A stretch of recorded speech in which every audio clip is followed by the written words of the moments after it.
Well, good evening, everyone. On behalf of Morro Coast Audubon Society, I wanted to welcome you to tonight's program of the Morro Bay Christmas Bird Count Compilation. This is the 71st Morro Bay Christmas Bird Count, and one that we're all waiting to hear how we did. Before we get to that, though, we have a few general chapter announcements and recognitions. Even before I get into that, I know some of you have mentioned that you'd really like to have this as an in-person compilation count. We will strongly consider that, the board will, for the next 2025 year. We have a number of volunteers that have already stepped forward to help us out with that. So we'll talk to the people that try and put it together and see if we can't make that happen. So, Morro Coast Audubon Society has a lot of volunteers. We wouldn't be the chapter that we are without all of the volunteer work that everybody does, not only with Sweet Springs, but education, outreach, it goes on and on. But this year we've decided that there are three people really that have been singled out for their tireless work, long hours, and vision to the future. And that as they've moved our membership information from a guess to a solid, manageable, and data collectible software system. So this year, our volunteers of the year are Norm Pillsbury, Rose Millward, and our third person is Joanne Assen, and she's getting the special recognition because she's already been a volunteer of the year. So it's a three-person team, and really they've done some amazing work. They are going to bring our membership into where we should be today's day and age, where we hope to be able to engage our membership more and be able to reach out and find out what your preferences are for different things that we're doing. So they've done really amazing work, and each one of them didn't just work on the membership drive. I mean, Rose is involved in every aspect of Morro Bay Audubon Society. Norm did the flyway for a long time, and we couldn't do what we do without Joanne. She's our techno wizard and gets us through just about everything. So those three are our volunteers of the year award. And if you see them around, please say thank you, because the work they do is amazing. So sticking to the theme of awards, I'd like to introduce you to Marie Goritz. And Marie's going to talk to you about the Libbie Agran Scholarship Awards. Marie? Hi, thank you. I'm very, very excited to announce our two new scholars for the Libbie Agran Scholarship.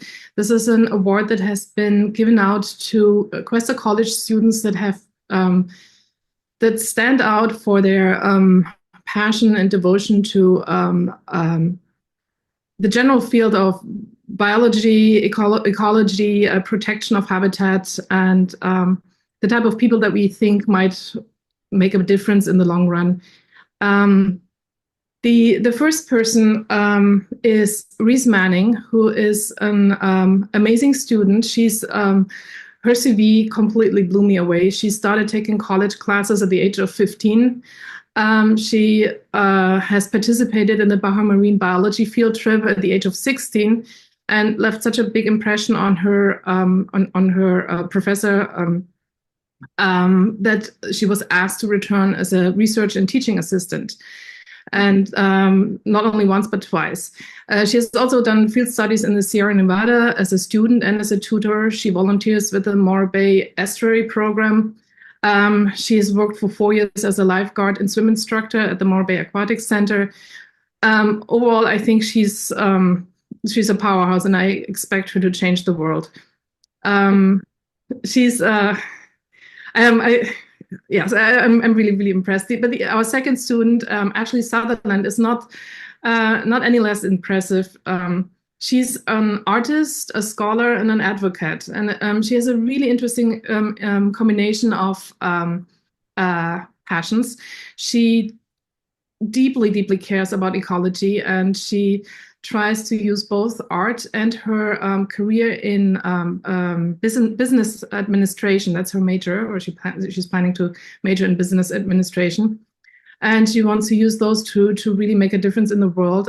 Her big passion is nature and ecology. She's written short stories on the topic of cetacean captivity, ocean noise pollution, tidal marshes, and wetlands. And she also is a future TA for the biomarine biology course. She's an outstanding student who has impressed everyone who has worked with her with really giving it all and being really being stellar in her in her academic career. So both of them, I think, are the type of people that we want to support and that we want to rein in into places like the Morro Audubon Society and engage with them because they are the ones that really will change our future. Yeah, thanks, Marie. And both of them might be here. I sent them the Zoom link. They were planning on being here. So maybe let's give them an applause or a wave. Yeah. Hey, Mary, maybe you could put their names in the chat and then yes, yeah, I will do that. Say a few things to them. All nice. But yeah, that's they definitely are the future. And so thank you for looking for them and for going through the scholarship process. Thanks, Marie. Also, thank you to Laura McConomy and Silvio from Cuesta College for helping us pick these students because they really did a lot of work. Yeah, and not only to them and to you, but also to Libbie that has given us this opportunity. Absolutely, yes. Yeah. All right, so just a few more announcements. Morro Coast Audubon will have a table at the festival where we'll have a few stickers for some minor donations, and we'll be holding our first silent auction. We'll be auctioning a pair of Swarovski, brand new pair of Swarovski 15 by 56 binoculars, an original watercolor of a great blue heron, and a framed photo of our mascot, the peregrine falcon. The online auction will be available to our membership and those attending the festival. So keep your eyes out for some more information on that as we try and raise some money for our chapter. There'll be no community programs in January because of everything going on with the festival, and we hope that most of you are engaged in that. And then February, the topic for the community program on February 17th at 7 will be the Tricolored Blackbird Stateside Survey, and it will be presented by Bill Haas, and you'll see more about that online as well. So at this point, I'd really just like to say thank you to everybody that participated in the Morro Bay Christmas bird count. It's really an amazing event. It takes a lot of work from Jay and others. And so Jay and the rest of you, thank you so much. And I'm going to turn it over to Jay now. Jay? Okay, thank you, Nancy. I'm going to share a screen here and get this thing going, and that will give you an idea of what we're going to be talking about this evening. And yes, there's a lot of thank yous to go around, and I'd like to thank Wendy and all the other MCAS members for organizing the meeting, and Bob Revel for getting the Zoom meeting going here. Can't be done without you. So first of all, I'm Jay Carroll. I'm from Los Osos, a longtime resident here, and I'm an avid local birder. And I would like to thank all of the volunteers, obviously, that braved the challenging weather conditions over the weekend. We had that fast-moving front that came through about mid-morning and really shook things up. But by the afternoon, the sun came out, which was great, but the wind continued. So I'm sure that when we go through the results tonight, and evaluate them finally, we'll see that our counts, both of the species numbers and the total numbers of birds, are going to reflect that weather event there. So yeah, it was challenging, but nevertheless, thanks to everyone for making the best of it. And I have my area leaders to thank as well. Steve Tillman off to the side, Steve. All right. And Eric Weir is there, and Steve McMasters. And we also have Mike Bush. I don't think his video is up, but anyway, Mike, thank you also. It's going to take a little while for us to get all the final results of the count together, and probably mid-January or so by the time that we finally submit the results to National Audubon.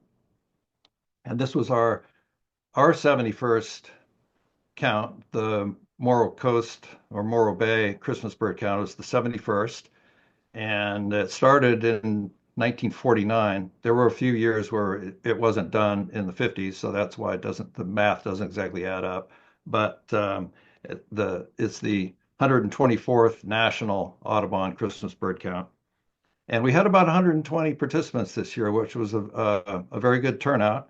And we always rank high in the turnouts. We have very good participation by our local bird enthusiasts. And compare that to the first count in 1949 when there were two. That was Betsy and Harold Cogswell. They got 102 species, and they were the only ones that went out. But they did get a tundra swan. I saw their list. What they called a whistling swan, but it was a tundra swan. So they they did their best. Let's put it that way. There probably weren't very many roads around here back in 1949 either. So anyway, compared to the other, there's about 140 counts in California, count circles, and so we rank right up there. And nationally, there's almost 2,600 count circles that were done last year. So you can see it's a very wide-ranging and popular event.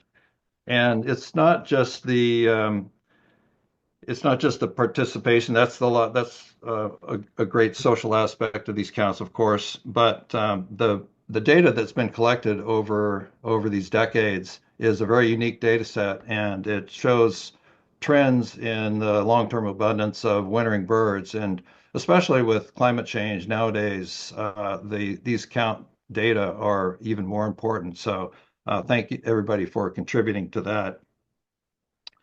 Let's see. Um, yeah, so a lot of people submitted their results from their from eBird lists, which is a great tool for us to compile the data. We still accept the paper checklists, and that's a good old way of doing it. You don't need any batteries for your paper checklist. But here is a screenshot of our most recent 2024 count in terms of the geographical area that was covered. So over here is 101 in San Luis Obispo, and up here is Cuesta Grade, which must have been pretty wet and wild. I didn't get a debrief from the team that did it, but I've been up there before in some pretty harsh conditions. It can be really gorgeous or it can be really nasty. And I think it was probably the latter this time around. But thank you especially for people that were out on the shoreline and up on the mountains. And Steve, you were probably in a coffee shop, which is cool because you were in San Luis Obispo. But that's exactly where I would have been too if I were there. So anyway, this shows that we have 145 checklists that were submitted so far. We'll probably expect a few more, but and the number of species observed is right here, and I blanked it out because that's the big exciting thing that we're going to talk about tonight.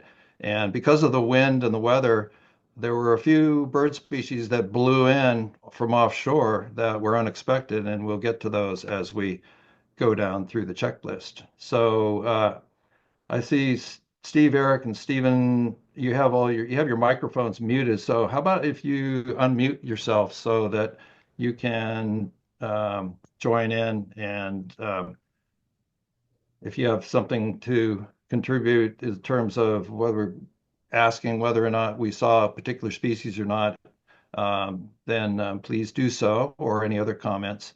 So here we have a Excel spreadsheet checklist, and I will go down the column here next to the species, and the species here listed are those that appear on the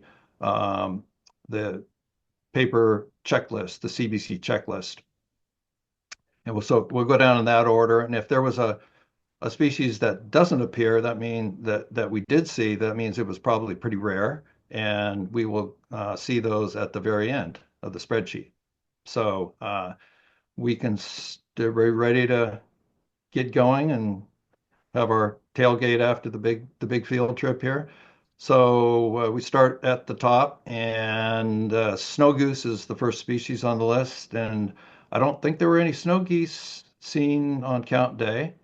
So, nor were there any Ross's geese, according to the trip report. But we did have greater white-fronted geese. At least we had one. So I'll put an X in there. Voila, we have two species so far. And that gets us to Brant, and we always like to keep track of the Brant numbers in the bay here because they're such an iconic species and they fluctuated quite a bit over time. And we did, John Roser has been tracking the Brant populations for many, many years here in Morro Bay. And he went out to do a count a couple of days beforehand when the weather was clement and he could get a very good accurate count. And he came up with 737 Brant. And I added on to a chart here, which shows the abundance of brant in Morro Bay since 2000.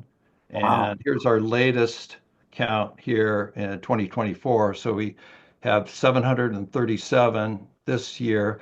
But you can see in the early 2000s, there were about 3,000 or more, which, boy, that must have been a really cacophonous mornings out there when they're all talking to each other and everything. But that declined significantly in the mid 2014 and on. And a lot of that we think was due to the loss of eelgrass. And that eelgrass is the primary food of the brant. So Morro Bay National Estuary Program has been tracking annually the eelgrass abundance. And here you can see as this declined, the numbers, there was very, very little. There was down to 13 acres of eelgrass in 2017. And a lot of that, there was numerous reasons that they think it might have happened, but I don't think anybody really, really knows. There was some potential disease that was affecting the eelgrass. Of course, sedimentation is always an issue. But up in fall 21, it was back up to 500 acres, and the numbers have increased since then. So anyway, that's kind of the recent historical numbers of the brant. Let's go to the checklist here, and we'll continue on down here. So cackling goose, I don't think that there was any of those seen on count day, but we will go down to Canada, and of course, there's always Canada geese around. Wood duck. Anybody hear about a wood duck that was sighted? Sometimes we get them up in the creeks up at San Bernardo Creek or San Luisito Creek, but I didn't hear of a sighting this time. Blue-winged teal for sure. Cinnamon teal, yeah.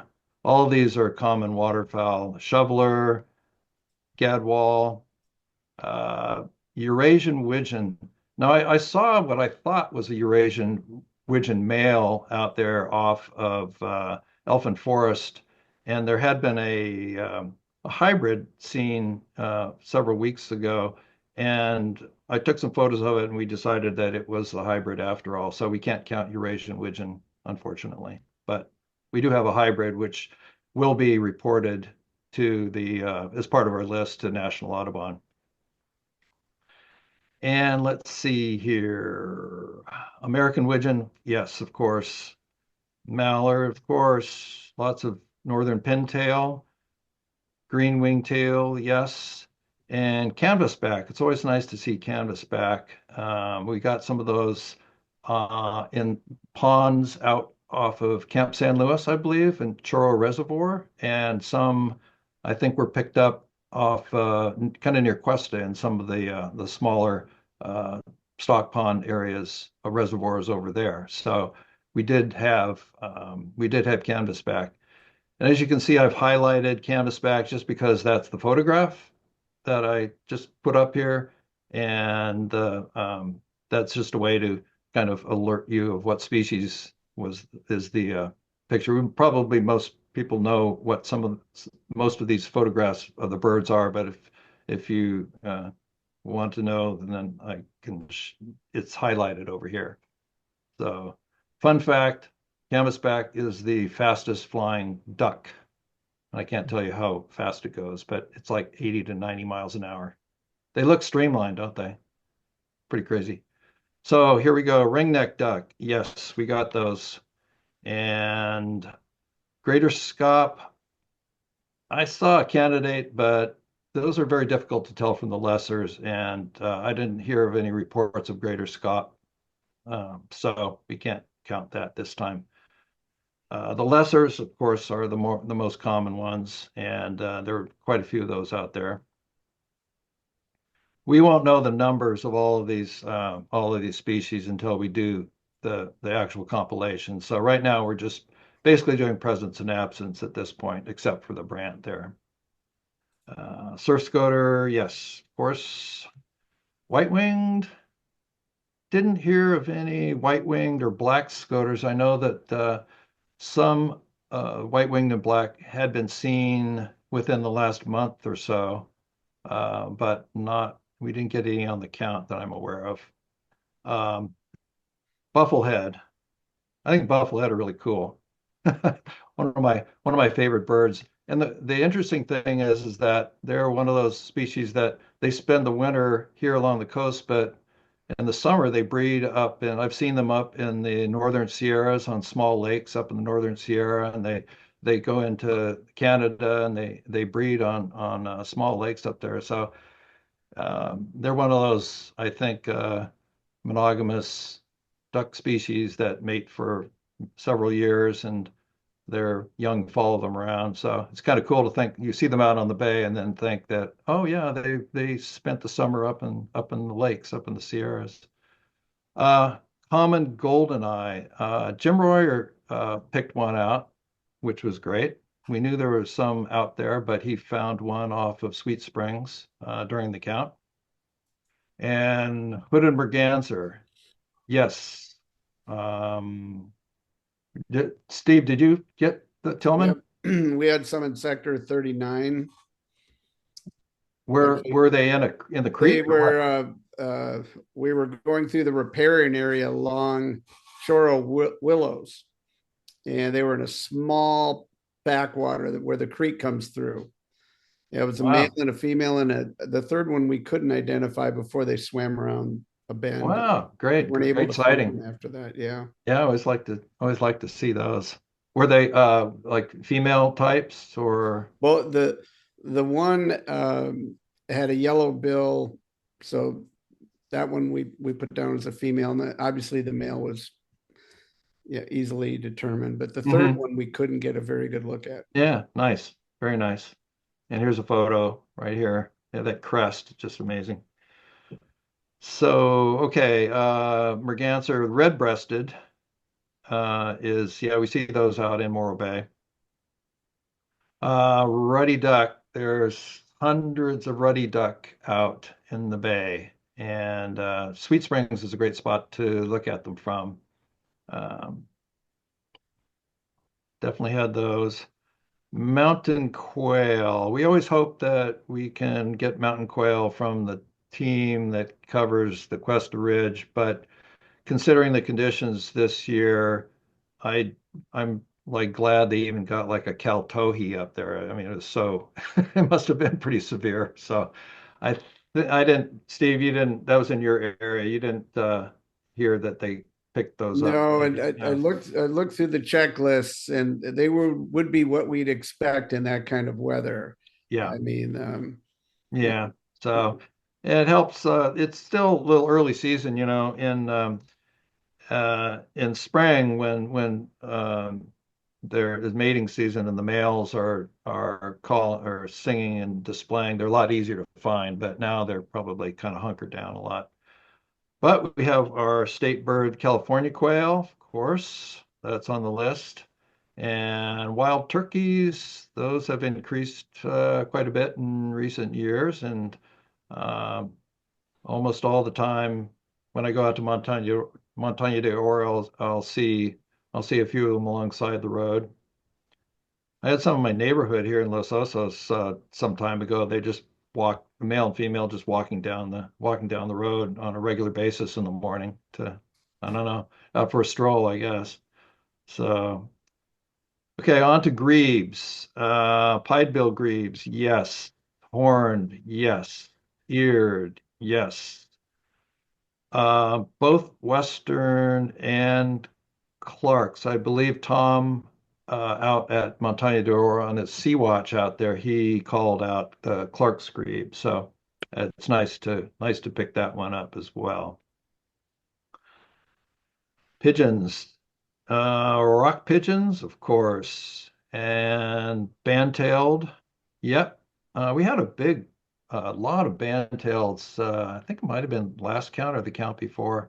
You see them up in the Irish Hills in large flocks, like I don't know, couple hundred.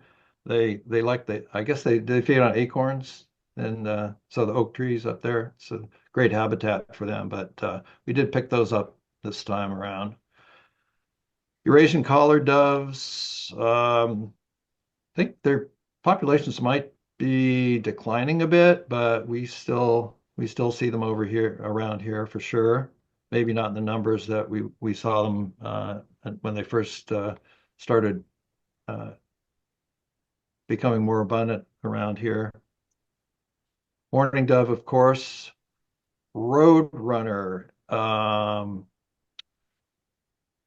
think they were all taking shelter. There aren't that many of them around here, but I do know that Jack and Petra got one on Friday before the count up Morro Creek, Little Morro Creek Road, but I didn't hear of one on count day. So I think that's for example one casualty of the inclement weather. So might have had the weather been good, we probably would have picked that one up again. White-throated swift, and here we have a picture of a white-throated swift. They're great. It's maybe the bird I want to come back as because they just fly around wherever they want to go. Yes, Anna's hummingbird, yes.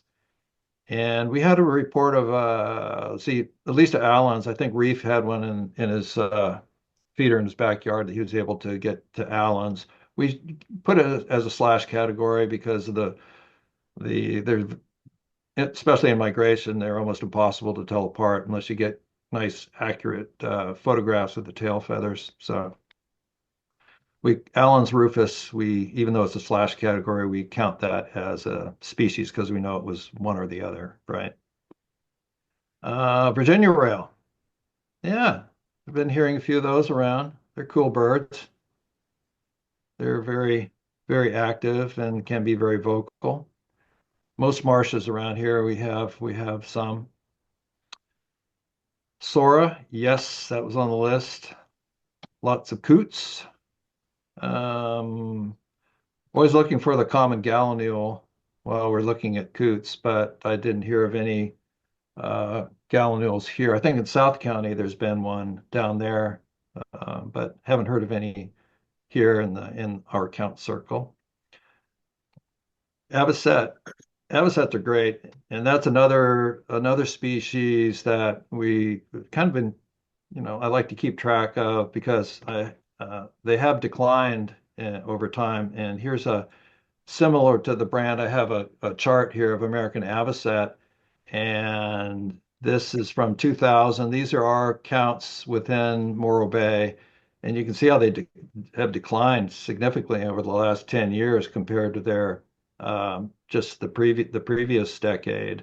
And there's I think whereas the brand their numbers are dependent on local conditions like the abundance of eelgrass. The avocets in California anyway have declined dramatically because of these types of effects from chemical selenium, DDT over time, loss of wetland habitat, human disturbance, and so on and so forth. So these are more population level effects. And I know our counts aren't always super accurate, but this was 44 was in one count that Kevin got out on the boardwalk out there. So Anyway, that's kind of interesting. This is one of my favorite shorebirds, and everybody loves an avocet. So let's see, where are we now? Oh, speaking of charismatic birds, black oyster catcher. Yep, got those. Um, Black-bellied plovers. Yes. And we did get snowies out on the sand spit there. Dan and Jesse, that was one of their target birds. I wasn't going to pick them up unless they told me that they got a snowy plover. I was going to send them back out there, but they did get the snowy there. We have come close to missing them before. They're not always easily seen. So semi-palmated plover, yes. Killdeer, yes, of course. Wimbrels, yes. Long-billed curlew are that radio tagged curlew that Carol had been following for a number of years. It's generally outside of the count circle boundaries up on the strand. So Dozer is the name of that one. But he had been sighted earlier in the year, and so he was probably still around outside. Marbled godwit, yes. Ruddy turnstone. We didn't get one in the circle, but there had been one that was reported up north of here. So black turnstone for sure. See those scurrying around on the rocky shoreline. So red knot was a knot reported. So as far as I know, and I didn't see surfbird as well. Typically up around the North Point natural area is a good place to see surfbirds, but that again is outside of the count circle. So um, there's still one more day in count week, which extends for 3 days before the count day, which count day was Saturday. So count week extends from Wednesday until tomorrow, and we report any species that we didn't get on count day, we can still report them as occurring during count week, and we will. So um, if we see some species, for example, Ross's goose or something that we didn't see on count day that we see like tomorrow, or actually I saw one today. So that was a count week species.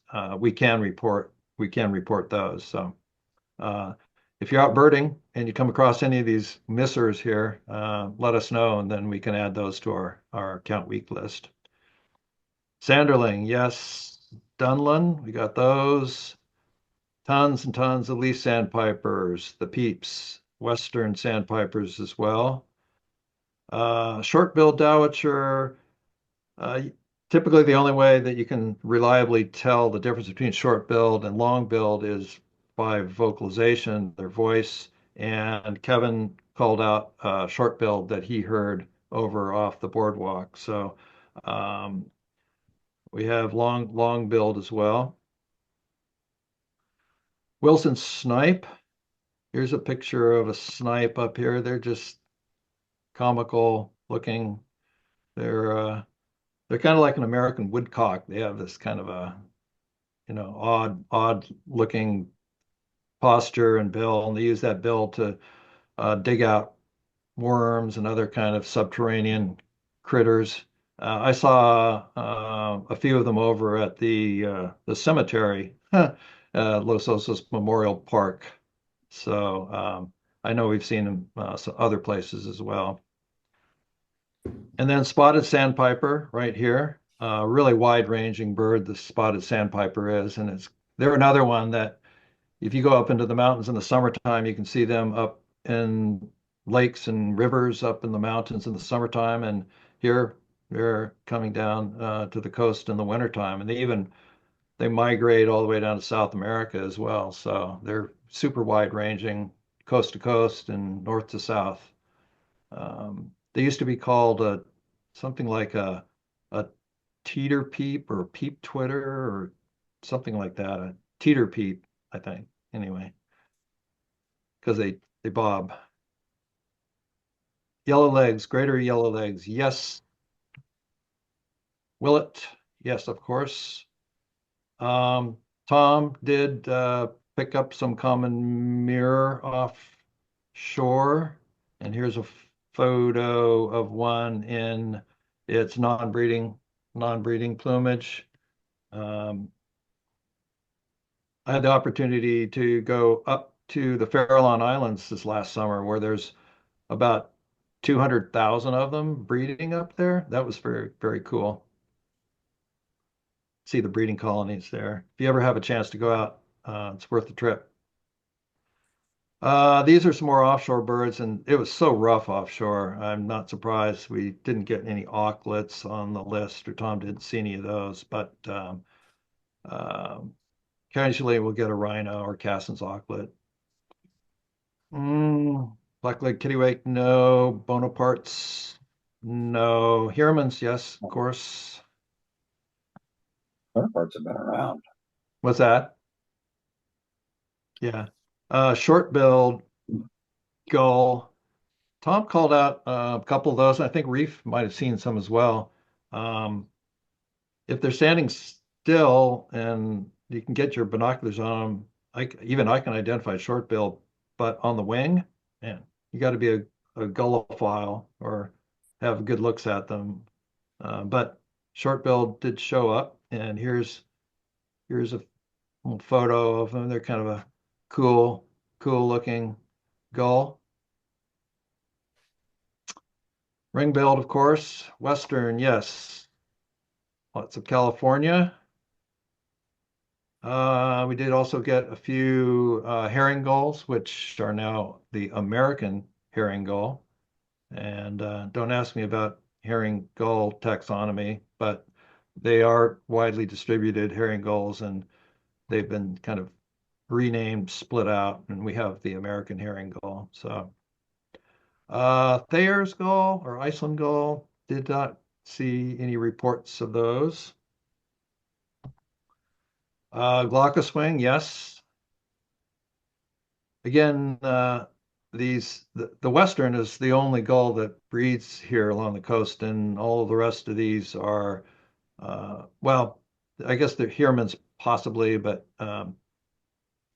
all the rest of the gulls are basically winter visitors here. So on to the terns. Caspian tern, yes. Forsters, yes. And royals, yes. Don't think we got any elegant terns. Most of those have moved on, but they're always a possibility.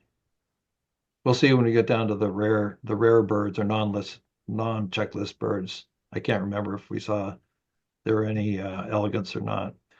Tom said he got all three loons offshore, and you can see you see these in Morro Bay harbor mouth. Also red-throated, the Pacifics, which migrate in great numbers south here. You can look at it's from Spooner's Cove. You can see them streaming by sometimes in November, especially. And common loon, yes. Now, here is northern fulmar, yes, and out on the sandspit, Dan and Jesse saw this individual that had basically washed up and was just a bedraggled specimen, and it was just resting on the sand. And this is their photograph that they took out at the sandspit on count day, and they walked by it and didn't disturb it. And then on their way back, it had gone and presumably flew. So it was just tossed in the surf, and it was resting here, and it was kind of like, oh man, that was a big front that moved through there. So even the fulmars were having problems navigating all the winds and the chop and everything. So, but that's cool to get that on the list, because typically a species like northern fulmar, it'd be difficult to see them from shore, and you typically have to go out on a pelagic boat trip to get some looks at the fulmars. City shearwater, nope. Black-finted, nope. No shearwaters. Onto the cormorants, okay. All three typical cormorants, of course. Brants, pelagic, and double-crested. White pelicans. I think there were up kind of in the neighborhood of 60 or 70 of them out there. That's a species that we have to make sure that we don't double count because you can see white pelicans from a mile away. So everybody who's surrounding the bay and doing counts are like, oh, there's white pelicans. And then we wind up with 250 white pelicans in total. And it's like, no, everybody, there's like four different groups were all counting white pelicans, but lots of brown pelicans out on the breakwaters. Um, American bitter, no. Oops. That's where you guys have to make sure I don't hit an X accidentally. Great blue heron, yes. Great egret, of course, and snowy egrets. Here's a picture of a green heron here, cool bird. And we did get a couple of reports of green herons. I think Laguna Lake. I'm not sure where else. Always good to get those. Those are sometimes species that we miss on the count. So we'll put an X by them. And of course, black crown night herons. Yes. Turkey vultures, great abundance. Osprey, yeah, there were a few of those flying around the bay here. I don't know whether there were any seen at Laguna or elsewhere, but put an X down for those guys. That's another one that we have to kind of adjust the counts for because they're wide ranging and a lot of groups. If you have separate count groups and the osprey is making the rounds, everybody counts it, but we have to adjust those counts to. Usually, there's half a dozen or 10 altogether that we see. White-tailed kite, yes. Golden eagle, So there was a few of those seen. Northern harrier, yes. We did have a report of sharp-shinned. I don't recall where, but That was Dean Thompson's. oh, okay. Yep. They That were was sector 5 and 6. okay, like Camp San Luis area. Yep. Yeah. And Coopers generally a lot more abundant than the Sharpies.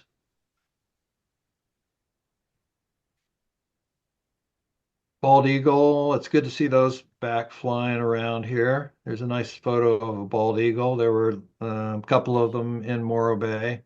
I got one photo of one a few weeks ago in Turry Road, and it was flying back in the late afternoon. And I looked at the photo, and its feet were just caked with mud. So it was like probably got a prey item, a bird or something over in the mud flats in Morro Bay, and it just had. I didn't see yellow legs, and I looked yellow feet, and it's like, oh, they're caked with mud. So bald eagle, yes. Red-shouldered hawks, yes. Red tail, of course. And we picked up a ferruginous. Was that also Dean's group, or was that maybe Jessica found that? I think. I At think Cal that might Poly. have been, yeah. I'd have Yeah. to confirm that. Always nice to see a little winter. So here's a photo, nice photo of a Ferrugi. Great to see those. Sometimes off of O'Connor Road, you can see them there. Often they'll be on the ground. You have to look for them. Onto the owls. We were fortunate enough to have Bill Haas out up in the Irish Hills doing some owling. We had another group there that went out early morning, Perfumo, but he was up in the higher areas there. So in the evening, like 6 p.m. on count day, he went out and he was joined by Tom Slater, and they did some owling up there. And although we got Western Screech in a few locations, they were able to get, we got Great Horned. They got northern pygmy owls, which was cool. And we had burrowing owls off of Turry Road, maybe elsewhere as well. So we're doing pretty well in the owls. Um, no spotted owls. Those have been seen on occasion up in the Irish Hills, nor any long-eared. But we did get a short-eared owl. I think Greg found one on Turry Road early in the morning, which was great because they haven't been regular over in the grasslands off of Turry like they have been in some previous years. So it was nice to pick those up. And Bill also up in the Irish Hills got northern saw-whet, a couple of northern saw-whet owls. And this is a photo that I took up in Cerro Alto, and they're really cool. This is a juvenile northern saw-whet, but they're a cool little owl. We hit 100. Woohoo! Yay! All right, triple digits, onward and upward. Hang in there, folks. We only have another, I don't know, how many more should we have? Another 70, 75? We'll see. Belted kingfisher, yep, those are around. Red-breasted sapsuckers, of course. I didn't hear of any other sapsuckers. Steve, you said you were seeking an unidentified one somewhere in Slough. We were, yeah, off Quintana Road, actually. Oh, but oh, you yeah, were. if you go where the vet clinic is, there's a row Mhm. of pepper trees right there. Was there an unidentified one there? Yeah, we heard it calling and turned on Merlin, and it identified it as a yellow-breasted sapsucker. But when we saw it fly past us, it was a red-breasted sapsucker. Yellow-bellied, but yeah. Oh, okay. Yeah. Yeah. And Jay, I had one in San Luis in the same group of trees that we had yellow-bellied last count, but it was being very elusive. It went high up in a pine tree, and I could not re-find it. And I couldn't find it yesterday. I went out and looked again, but so I might give it a try tomorrow. So Yeah. Yeah, it seems like there's been fewer sapsuckers in general this year. And I think I saw a post from Mark Holmgren down in Santa Barbara, and they were experiencing the same thing in the Kachuma area, decline over the last 10 years in the lists that included sapsuckers. So I don't know, maybe it's a trend, but anyway. Okay, onward. Acorn woodpecker, yes. And of course, our nuttalls and downy and hairy. Yep. And northern flicker. Haven't heard of any yellow-shafted flicker reports this season. Sometimes we'll pick those up in the wintertime, but where are we here? Okay, kestrel, of course. And Merlin. Yeah, so we've got a few Merlins. This is a nice photo. They're they're a cool looking bird unless you're a smaller bird and you see that coming at you. They're very, very fast, active predators, but it's nice to see Merlin here in the wintertime. Peregrine, of course, and prairie falcon. There was actually prairie falcon seen in Montaña de Oro. So that was um, a nice addition to the list. Black phoebe, yes, of course, and Say's phoebe, Cassin's kingbird. Those have become regular and more abundant in the last 20 years. It used to be where Cassin's kingbird, it was like noteworthy, and now they're here year round, so that's good. I didn't hear about our tropical kingbird. I don't think that got seen out at Laguna. I mean, it was being seen pretty regularly, a few weeks ago, wasn't it? But I didn't hear. I don't think Nick and Tori picked it Hey up. Jay, So, Tori. that's too bad. Hey Jay, can you hear me? This is Tori. Yeah. Oh, yeah. We couldn't find it. It had, I think it went radio silent about 3 weeks ago, and it hasn't been seen since. And we scoped the whole lake and couldn't find it. Found a bunch of cassins, but no tropical. Oh, hmm. Yeah, well, thanks. Yeah, thanks for looking for that. But it's been a number of years where we're assuming maybe like at least one was the same bird that was returning, every winter. So anyway, absent on count day, that one was. So now we're headed down. We got Hutton's Vireo, yes, loggerhead shrikes. Yep, see those. Jay is my favorite category. Stellar's Jay, yep. Scrub Jays, yes. And here's yellow-billed magpie. It's nice to get that these in the count circle, and one of the go-to spots for that is up like San Bernardo Creek Road. So Ron Rupert and his group, that's always one of their target birds, and a pretty reliable spot to see it up in the canyons up there. So yellow-billed magpie. American crow, yes. Common ravens, again, those are becoming more regular along the coast here, and they didn't always used to be.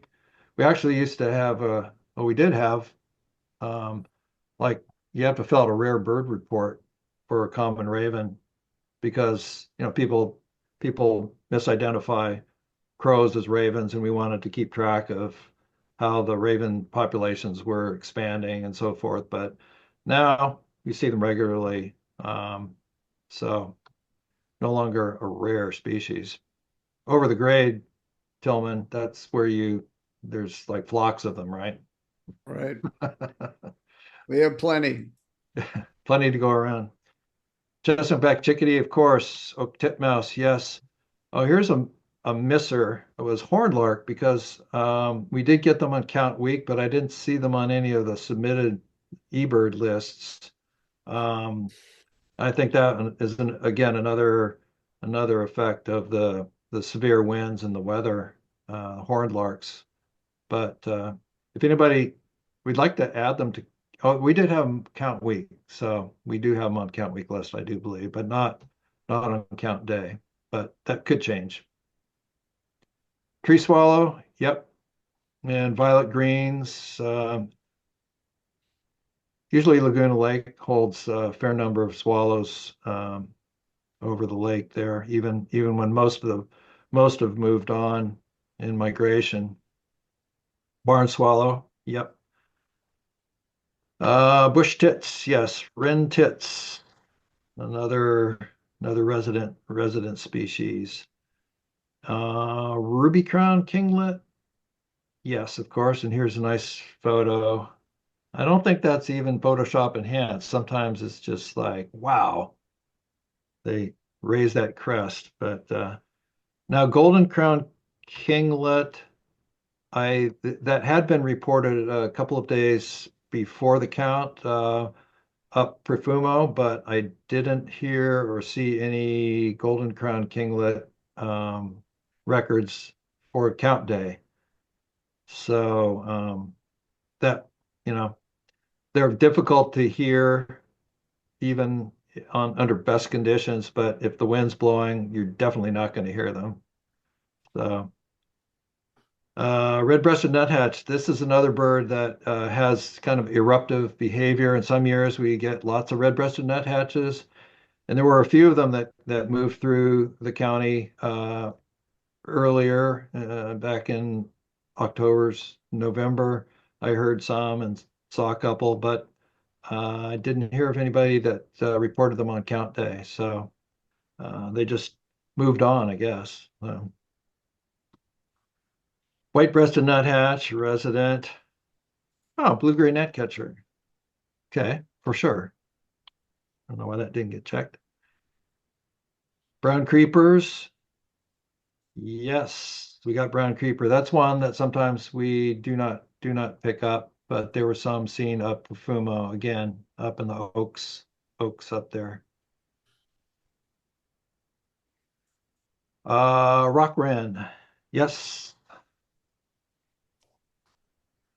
Northern house wren. The house wren are regular old plain house wren is now northern house wren.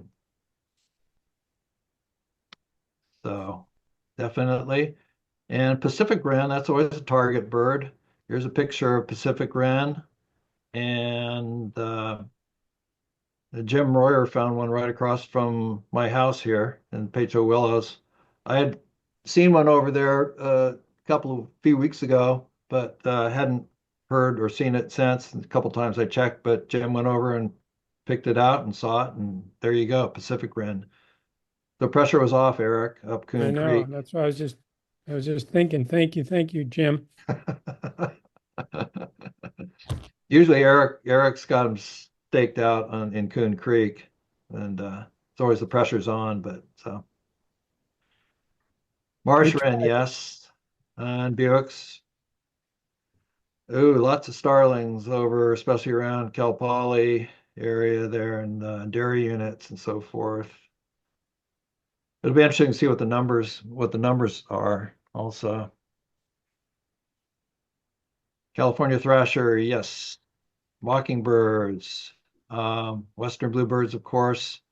Mountain mountain bluebirds is a kind of a target species for the Camp San Luis group, but they didn't report any, unfortunately.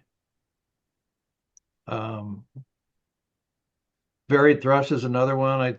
We had seen a few up in the canyons, but I don't think there were any reported on count day. On the other hand, hermit thrush are cool to see, and there's lots of those around. They're another one that breed up in the mountains and then come down here in the wintertime. So they sing a lot in the summertime, but they don't sing down here typically. Robins, yes. Cedar waxwings, yes. Ooh, scaly-breasted munia.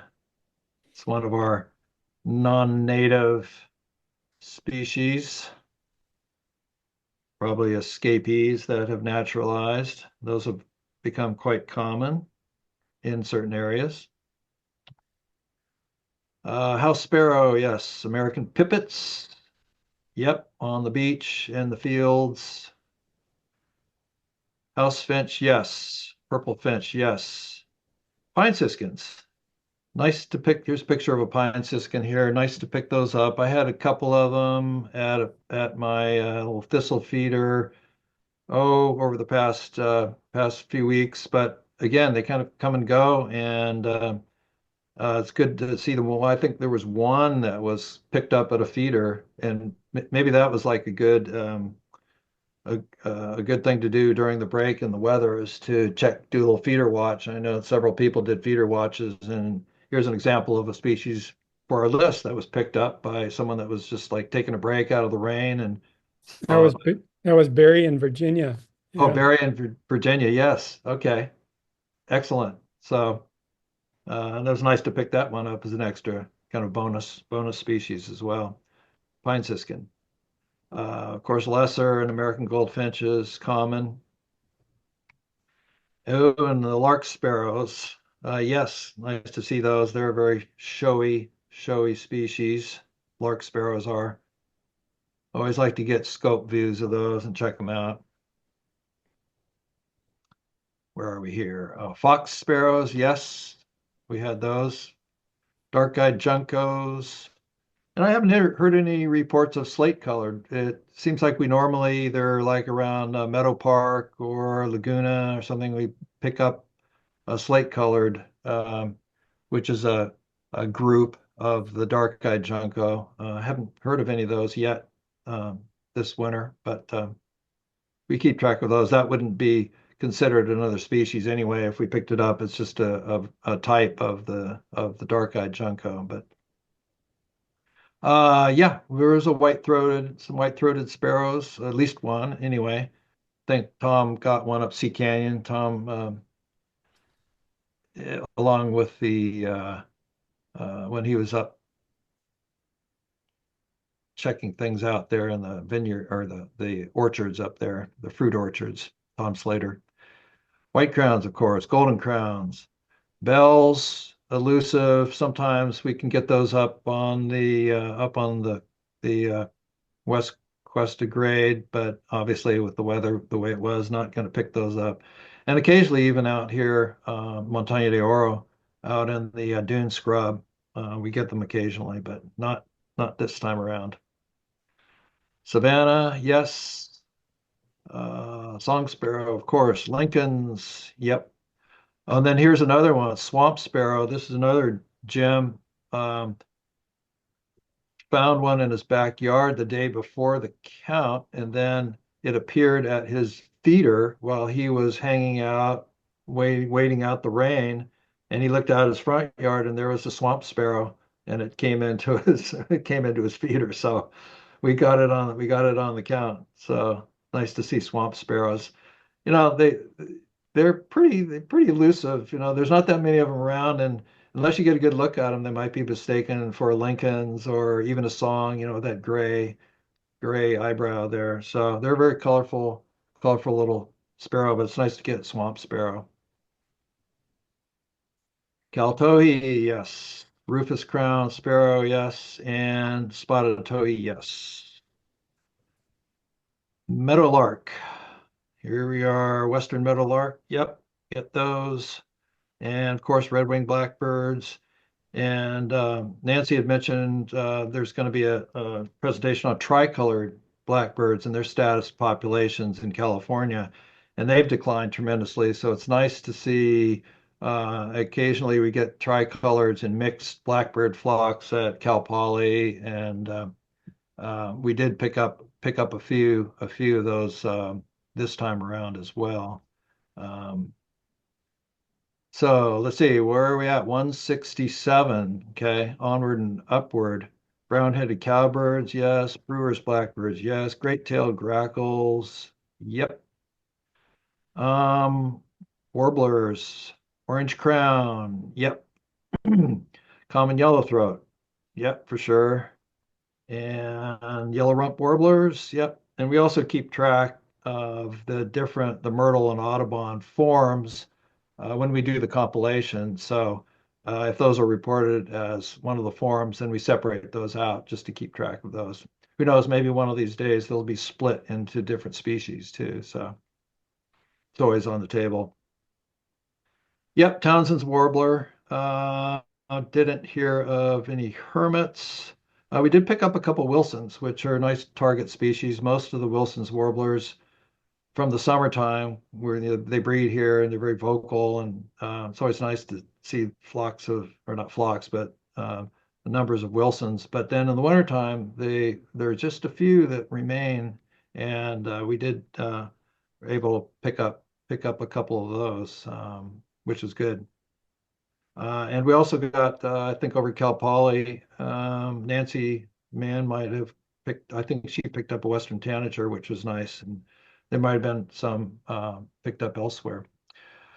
Okay, well, here we are at the end of our checklist, the paper checklist, that is, and we're up to 177 species. Not bad for a day's worth of birding, I'd say. But we have a few other species that were reported, and we have those down here as additional species. So as we go down to these additional species, I've pre-filled these because I was looking at the eBird trip list and kind of keeping track of those. See, in a live compilation, we'd be scratching our heads, going, "Oh, who saw what?" And we'd be shouting out, you know, "Oh yeah, we saw summer tanager," and so forth. So that's kind of the fun part of having the live compilation experience, so to speak. But there was a summer tanager that was seen and documented. So if these fairly unusual or rare species need documentation so that we can count them and make sure that their identity is correct. I had a couple yellow-headed blackbirds. I think, let's see. Oh, the Dean's group, Steve Schubert, got a photo of one over at Camp San Luis, and I think Carrie might have picked one up as well. So it's good to add yellow-headed blackbird. It's not always there. Least Bittern, yay. Tori and Nick found least Bittern. It popped out and out of the bulrushes on near the Perfumo Creek mouth, I believe. And that's a great get for our count. Here's a picture of these little guys. They're small birds. I mean, they're a lot smaller than you would think, and they're they're very elusive. So nice to see least bittern on our species list. Hey, do you know if that's a first for the count? I don't know, but it may be. Okay. I'll have to research that one. Yeah, that could um, bring our count count total up. Um, Trying to remember what the count total is. I think our CBC count somewhere around 320 or something, I want to say. Wow. I mean, when you go back through all, Yeah. you know, all 49 years worth or whatever, it's like, yeah, so it could be.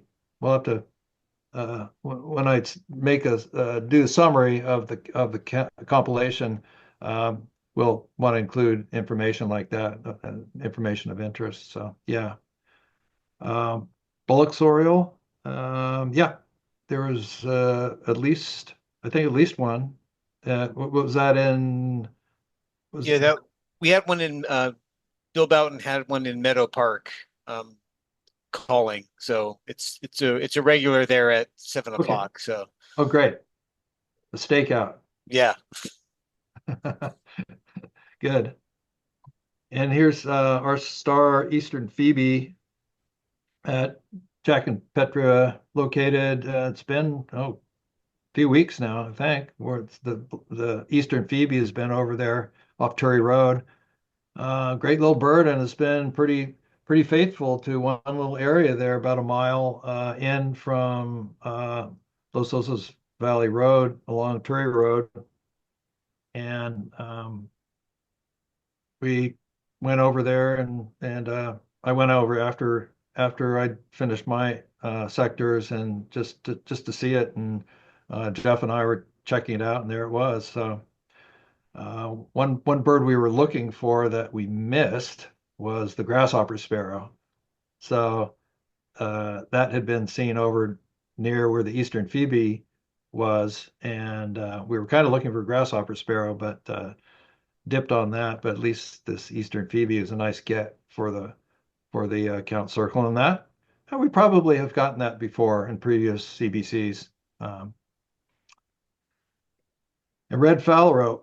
Tom found a few red phalaropes that, again, he was out on the bluffs of Montaña de Oro, braving the elements out there, and found a few phalaropes that were flying around and obviously got blown in because that's just a species that you would normally only see off on a pelagic type trip, and they're widespread out offshore, but it's rare to get them inland. So red phalarope was a nice get, and Tom also saw a pair of marbled murrelet out there as well. Um, so that's another good one for the count. But next there. Now, this was a very unexpected bird, a Leach's storm petrel. And here's a picture of one down here. And Dan and Jesse, where they were doing the sandspit count, they were walking along and they saw this thing flutter in, flying right along the shoreline. And Dan was able to swing on it and get a photo of it, and it showed the characteristic white rump on this dark storm petrel, and that for sure. I was thinking this might be a first for like the whole national Audubon CBC, because count circles only encompass a small area of the shoreline typically, and storm petrels especially are found pretty far offshore.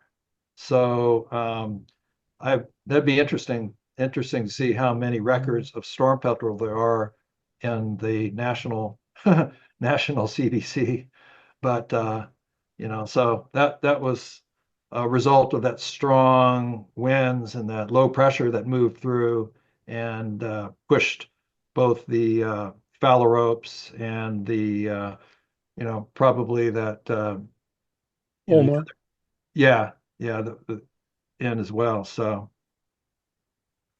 the fulmar, yeah. And the Tennessee was still hanging out over in the campground over in Morro Bay. That is a species that was seen out there in the fall, and it's been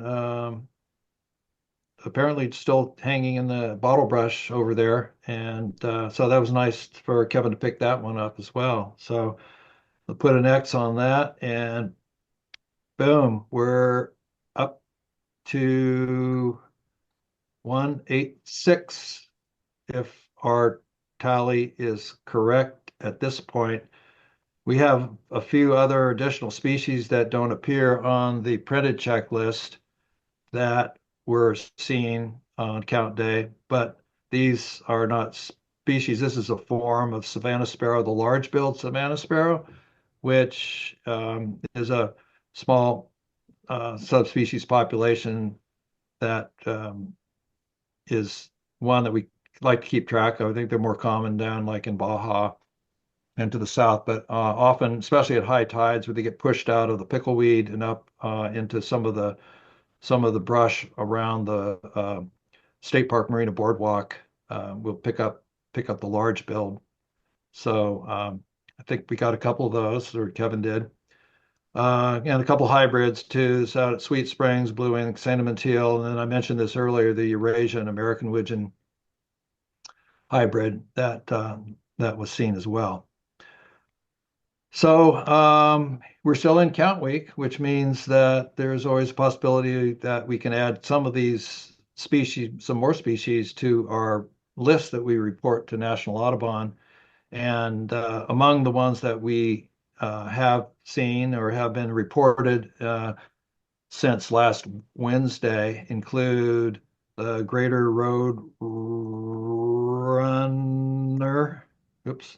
runner. Yeah, I hate computers. The golden crown kinglet, yep. And there was a Nashville warbler over, I think, at Laguna that was also reported earlier last week. And the grasshopper sparrow that I mentioned that we looked for and couldn't find, and horned larks when the weather was more clement, and some flocks of horned larks were seen out among the grasslands.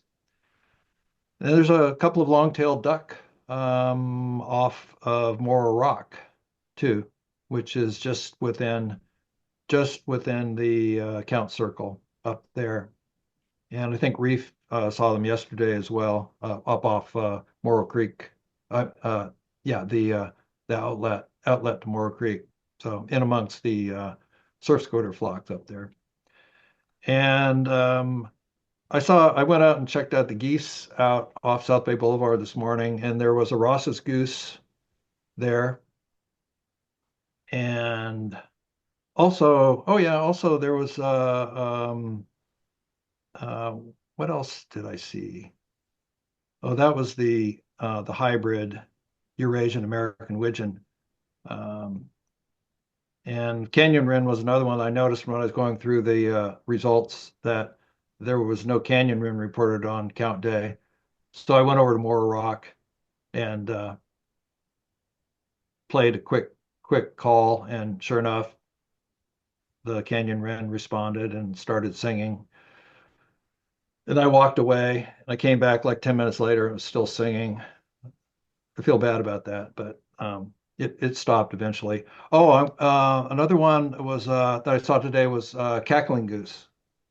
So see, yeah.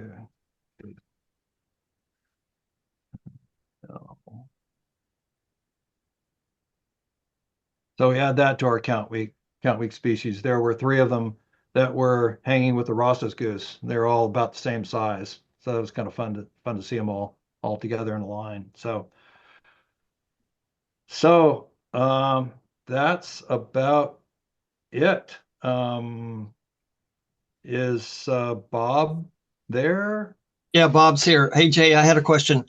Yes. I saw you go by the wandering tattler without commenting on it and or checking it. Did nobody see one? Not that I'm aware of. I kind of looked for those today over along the breakwater, and I didn't get any reports in our trip list of wandering tattler.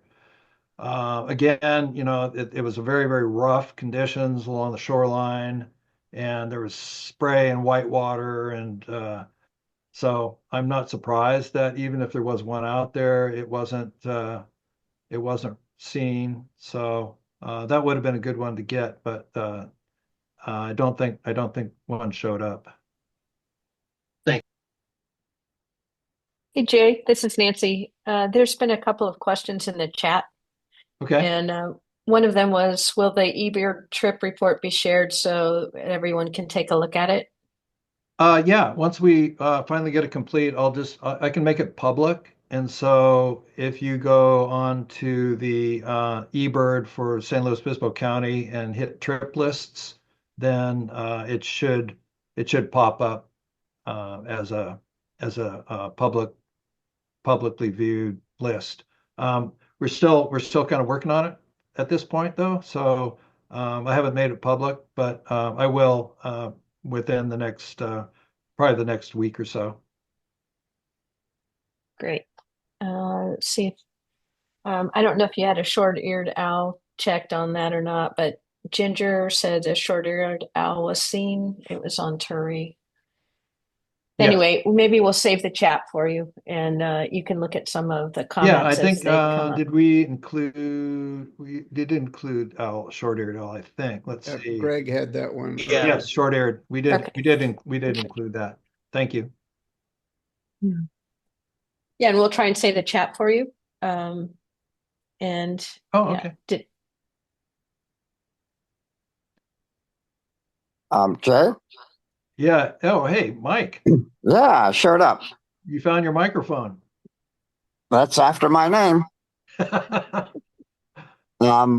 was looking at Rick Saval's list, and he did report 4 horned larks Oh, great.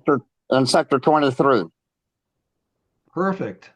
Good. Because yeah, I didn't see his list, but that's good. Thank you for piping up. Where's horned lark? It's gonna be done by the blackbirds. And by the blackbirds. Oops.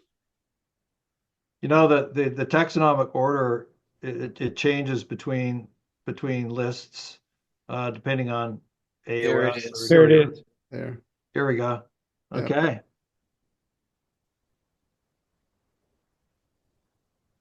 Blammo, 187. Do I hear 188? Jay, do you remember what last year's count was? I think it was about 187. Yeah, that's what I was thinking too. Yeah, Very familiar. yeah. So Jay, considering the weather, the severe weather, I think that's it's excellent. Excellent number. Everybody did a great job. Jay, this is Nancy again. Oh. Minnie asked if the graphs will be shared as well. No. We could probably make that available somehow. The graphs of is that what you're talking about? I think so. It's just a question in the chat. Yeah. Those are the graphs I'm talking about. Yeah, you can, anybody's interested can reach out to me, CBC Compiler at Morro Coast Audubon, and I can. Thank you. Yep. This is also being recorded, so you can go on the Audubon website and watch the video. Yep, that's true. Thanks, Bob. That's all I saw, Jay. You guys have done an amazing job, and on behalf of Morro Coast Audubon Society and all of the people that braved the weather and followed their fearless leaders around the count circle, I just wanted to say thank you. Yep, you're welcome, and thanks everybody for tuning in.